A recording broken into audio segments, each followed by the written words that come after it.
Thank you and আলহামদুলিল্লাহ।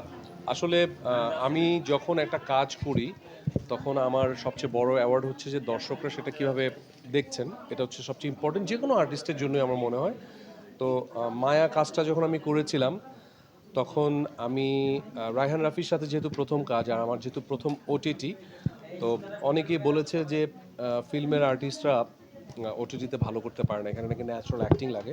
তো এই কথাটা আমার খুব এখানে লেগেছিল। তো আমার একটা নিজেকে প্রুভ করার একটা ব্যাপার ছিল যে ওটিটি শুধু যারা শুধু নাটক করে তাদের কাছ থেকেই বেশি নেওয়া হয়। তো সেই চ্যালেঞ্জটা আমি খুব ভালোভাবে লুফে নিয়েছি এবং খুবই ডেডিকেশন নিয়ে, এবং রায়হান রাফিকে থ্যাঙ্কস, বিঞ্জকে থ্যাঙ্কস। ইভেন আমার চুলগুলো অন্য একটা ছবির জন্য এত বড় ছিল, আমি কেটে একদম একদম যাতা অবস্থা করে ফেলেছিলাম ক্যারেক্টারে মেশার জন্য। তো সেই থেকে আমার জার্নি শুরু।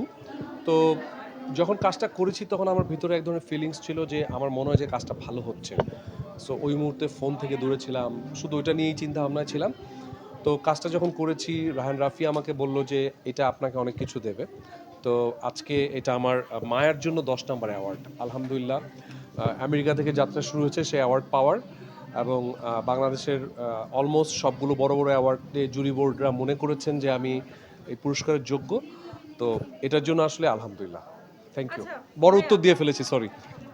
আপনার কো-অ্যাক্ট্রেস সারিকা উনি কি পেয়েছেন কোনো অ্যাওয়ার্ড? আমি জানি না উনি পেয়েছেন কিনা আসলে। আচ্ছা। পাওয়া উচিত, কারণ সেও ভালো অ্যাক্টিং করেছে। ইমন ভাই, যে প্রত্যেকটা শিল্পী চায় যে তার কাজগুলো দর্শক গ্রহণযোগ্যতা হোক এবং তারা প্রত্যেকটা কাজে খুব মনোযোগ দিয়ে করে। অবশ্যই।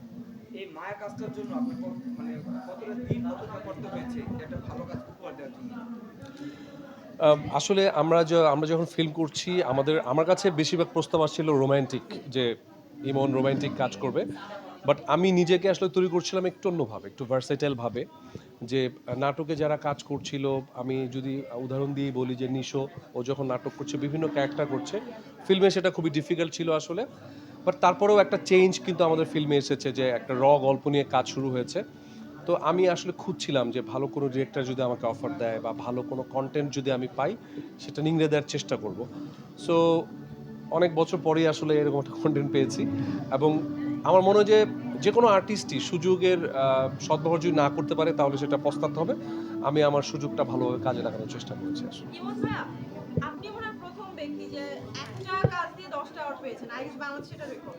আমি জানি না সেটা রেকর্ড কিনা। আহ, আমি পেয়েছি আসলে, মানে 10টা অ্যাওয়ার্ড পেয়েছি। তো আমার মনে হয় যে ভালোও লাগছে ভীষণ, কারণ একটা কন্টেন্টের জন্য এতগুলো অ্যাওয়ার্ড পেয়েছি, মানে অলমোস্ট বাংলাদেশের সবগুলো অ্যাওয়ার্ড শোরাই মনে করেছে যে এই কাজটা ভালো হয়েছে। সো সেটার পুরস্কার ডেফিনেটলি আমার কাছে একটু অন্যরকম। আচ্ছা ইমন ভাই, একটা ঈদ চলে গেল, আইটি সামনে সিনেমার ট্রেলারগুলো বের হচ্ছে, বিশেষ করে তাণ্ডব তাণ্ডব ঘটাচ্ছে আমরা দেখেছি সোশ্যাল মিডিয়ায়। আপনি দেখেছেন কিনা, আপনার কাছে কেমন লেগেছে, এবং সামনে ঈদ নিয়ে আসলে সিনেমাগুলো নিয়ে আপনার কি প্রত্যাশা? গত 2-3 বছর ঈদ নিয়েই আসলে আমরা খুব এক্সাইটেড থাকি যে প্রত্যেকটা ঈদই খুব ভালো যাচ্ছে। আম, তুফান শুরু হলো, তারপরে আমরা বরবাদ দেখলাম, এবং এবার আশা করছি তাণ্ডব।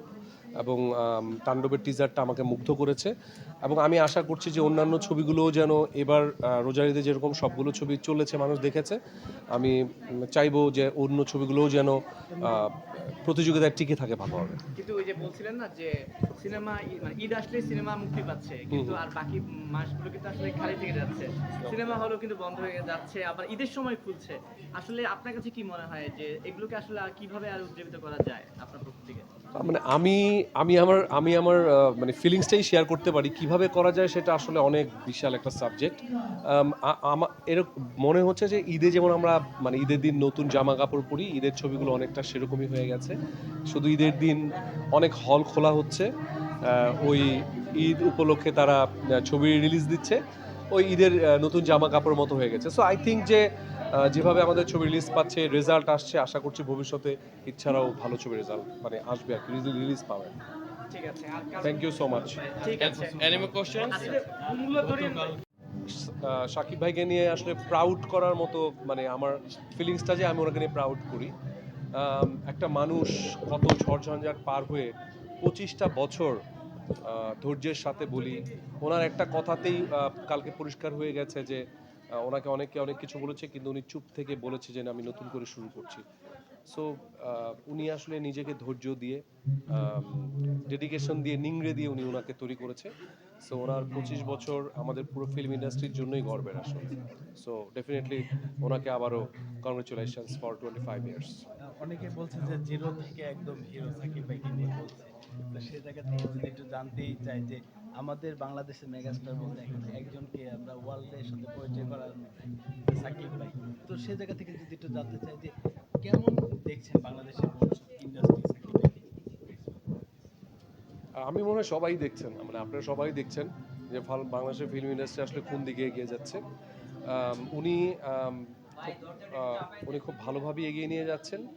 আশা করছি ওনার সাথে আমরা আরও বেশ কয়েকজন যদি সামিল হতে পারি, সেটা আসলে ইন্ডাস্ট্রির স্বার্থেই খুব দরকার আসলে এই মুহূর্তে। ওনার পাশাপাশি আরও যদি আমরা থাকতে পারি, তাহলে উনি একা যেহেতু টেনে নিয়ে যাচ্ছেন, আমরা সাথে থাকলে টিমটা অনেক বড় হবে, স্ট্রং হবে।